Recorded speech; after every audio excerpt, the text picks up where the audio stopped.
У Ісекаї історія буквоїжки нам описують Еренфест як вигадане місто, в яке головна героїня попадає через тіло маленької дівчинки, та за основу береться, як вже повелося, середньовічна Європа. Тому, аналізуючи їх політичний устрій, архітектуру та німецькі імена, легко визначити, що дії списувались з священної Римської імперії.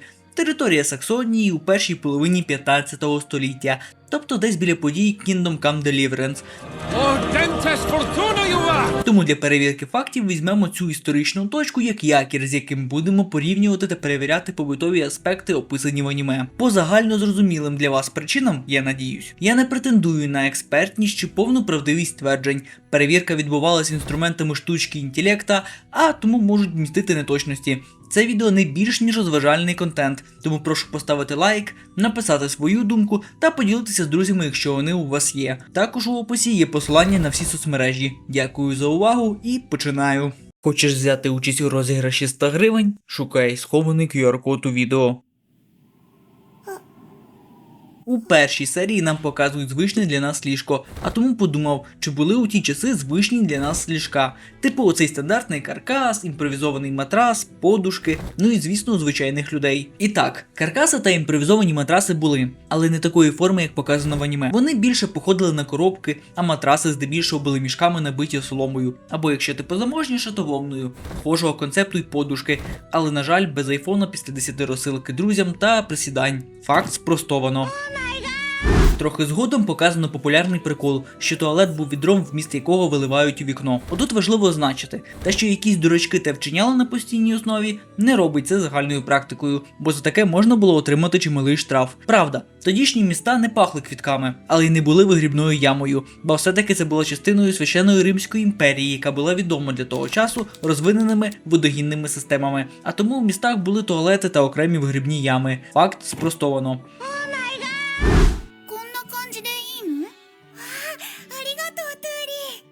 Першим, чим всіх дивує Майн, це використання палички, щоб підібрати волосся. Чи справді це було настільки дивно? Та надалі, продовжуючи тему прикрас для волосся, нам акцентують увагу, що дівчата заплітали волосся, жінки носили хустки, а інших прикрас хіба не було?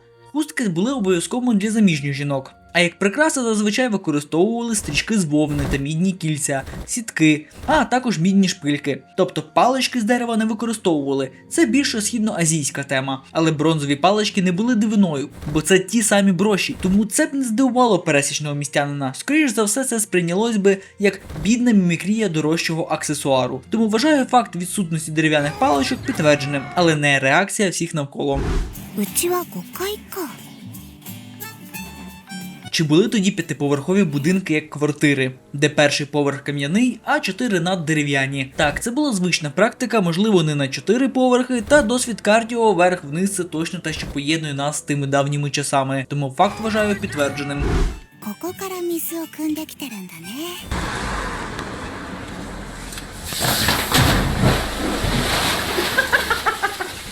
Ой, бля! Єдиним джерелом питної води у містах були криниці. Якщо говорити про територію міста, то криниці, фонтани та річки були звичними джерелами питної води. Але люди все одно надавали перевагу світлому хмільному нефільтрованому. Факт доведено.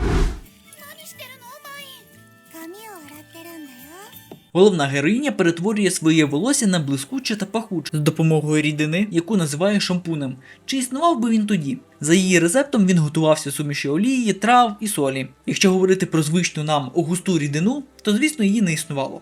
Але і панками тоді не ходили. Звичним засобом було мило, яке виготовляли та мили все. А якщо вдатися до хімії, то засіб, який зробила Майн, це більше кондиціонер. Чи був рецепт кондиціонера з авокадо на початку 15 століття? Питання риторичне. Але якщо говорити за технологію, тобто суміш олії, трав та солі, то місцеві аптекари знали про неї. Та сіль тоді як компонент косметики був задорогим для такого нецільового використання для звичайних міщан. Факт можливого існування підтверджено.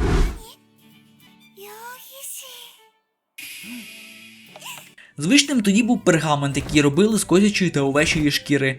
Правда, або якщо кращої якості, то телячої, що зумовлювало його високу ціну. А якщо врахувати, що книги писались від руки, то ціна такого виробу взлітає в космос. Факт достовірний.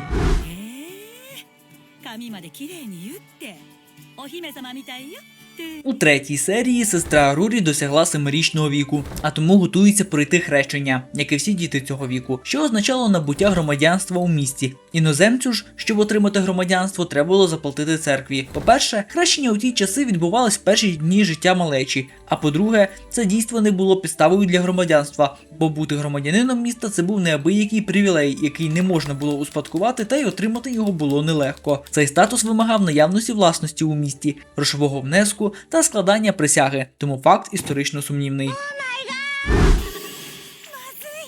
Також показано було, що після досягнення 7 років віддавали дітей на навчання професії. Правда, 7-річний вік вважався час розуму, а тому малечу на половину тижня вже могли відправляти на роботу, щоб не навчились професії, а вже в 12-14 бути повноцінними підмайстрами. Тому діти того часу дивилися б на нас як на інфантильних діточок, що до 18 живемо з батьками, а їх реакція щодо Іспанії та Італії годі й уявити. Умовно, правда. А тут Майн використала множення в стопчик, що здивувало колишнього торговця. Чи використовували тоді множення чи додавання в стопчик? Чи було б використання такого методу чимось вражаючим? Якщо казати про простолюдинів, то можливість рахувати і писати в загальному вже прирівнювалась до багатства і геніальності. Але, на жаль, для купців та місцевої еліти обрахунок в стопчик був би звичним ділом. На 15 століття римські цифри активно витіснялися арабськими, а рахівниці вже відходили на задній план. Тому здивування могло викликати хіба вік героїні, а не сам спосіб обрахунку. Тому не бути її в програмі саме розумний. Тут головна героїня зв'язала гачком об'ємну прикрасу для волосся, що викликало захоплення у місцевих. Чи незвичним для звичайних людей було в'язання гачком? Декоративна в'язка гачком стала масовим набагато пізніше, хоча в'язання спицями не було чимось незвичним. Можливо, спицями неможливо зробити об'ємні квіти, як це зробила Майн. Та ні, у вправних кравчинь це легко можна було б замовити. Тому чи здивував би такий виріб тогочасних людей? Не думаю. А от техніка в'язання гачком все ж могла бути новинкою для них. Авторка спростила. Цікавою деталю, на якій акцентують увагу, є виливання води з підварених овочів. Чи правда, що люди не розуміли концепцію овочевого бульйону? Я думаю, і так зрозуміло, що в ті часи кожна додаткова калорія була цінною, і таким марнотратством могли займатися лише люди зі статками, тому це більше вигадка авторки. Та останній факт у цьому відео, але є ще 2 сезони аніме, тому якщо навалите активу, то продовжу рубрику з перевіркою фактів.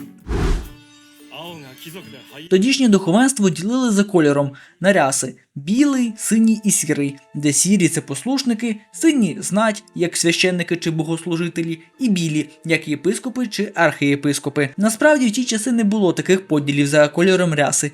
Він радше свідчив про належність до конкретного ордену, тому зазвичай на повсякденній основі послушник ходив в одязі кольору однакового з управляючим церкви.